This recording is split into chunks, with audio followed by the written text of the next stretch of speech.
Ili usipitwe na matukio mbalimbali na uwe wa kwanza kutazama video zetu, tafadhali bonyeza neno subscribe hapo chini ya video hii, kisha bonyeza alama ya kengele itakayotokea. Asante.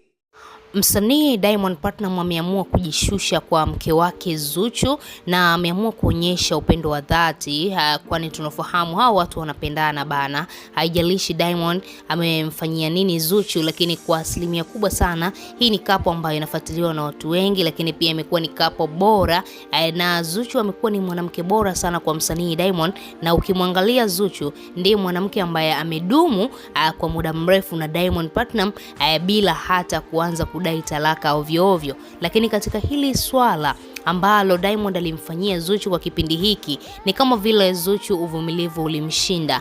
Zuchu aliweza kupokea kipigo kizito kutoka kwa msanii Diamond Platnumz, na msanii Diamond ni kama vile alikuwa amekaza hivi, yani alikuwa hatamani kuomba msamaha. Lakini baada ya kuona Zuchu yupo serious, Zuchu anataka kuondoka katika lebo ya WCB, lakini pia Zuchu ameweka msimamo wake, anataka talaka zake zilizobakia. Tunakumbuka Diamond alishampatia Zuchu talaka moja, sasa hivi zimebaki talaka mbili tu, ili mradi tu Zuchu aweze kwenda kujitafuta huko na maisha mengine. Sasa Diamond baada ya kuona Zuchu anasimamia kidedea swala lake zima la talaka na swala lake zima la kuondoka katika lebo ya WCB, Diamond Platnumz uvumilivu umemshinda. Ameamua kujishusha, ameamua kumuomba msamaha msanii Zuchu. Tujawahi kuona Diamond anajishusha kirahisi, na namna ambavyo ameamua kujishusha kwa sasa hivi ni kwa sababu tu anampenda Zuchu na atamani kabisa kumpoteza. Kosa ambalo Diamond amelifanya ni kumpiga Zuchu, kumpiga mwanamke, na sio tu kumpiga mwanamke, amempiga mwanamke mwezi wa Ramadhani, mwezi ambao ni mwezi wa ibada, mwezi wa toba. Diamond anaenda eti kumpiga mwanamke kama hivi, kumuumiza. Ilifikia hatua familia ya Zuchu ikawa juu, wakaanza kumsema vibaya Diamond, kwamba Diamond kwa nini amefanya hivyo, kwa nini amemuumiza mtoto wetu, mambo kama hayo. Lakini swala zima la mahusiano bwana, ndugu hamtakiwi kuingilia, kwa sababu tunafahamu mambo ya mapenzi unaweza ukaingilia baadaye ukaja ukaumbuka.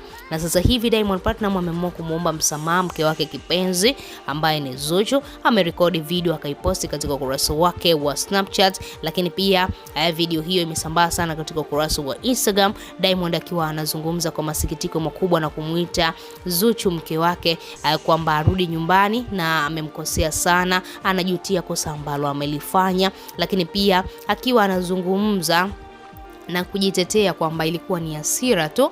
Unaambiwa Zuchu alishika simu ya Diamond kaja kuwaka.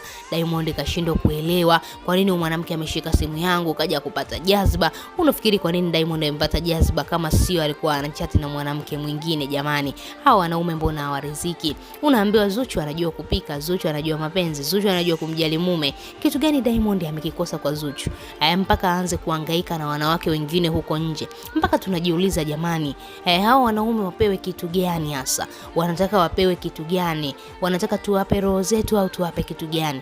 Ni kwa nini mwanaume anafanywa kila kitu na mwanamke wake lakini bado atulii?